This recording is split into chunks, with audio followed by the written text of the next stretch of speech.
Hey everyone, for this video, I'll teach you how to recover deleted photos and videos in chats in Snapchat. In this tutorial, I'll help you find those deleted memories from the past. The first step is to open Snapchat. In here, you will see the camera tab. So let's go to our Bitmoji at the top left corner and then go to the top right corner, which is the settings icon. Then just scroll down until you find My Data.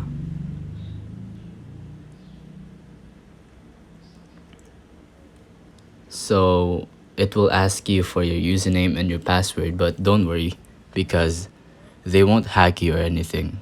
Snapchat put those themselves, so they won't do anything with your account. And once you sign in, they will give all the data that you need. It's that simple. If you think this video is helpful, please consider liking, subscribing, and hitting the notification bell. If you have any questions, feel free to comment down below.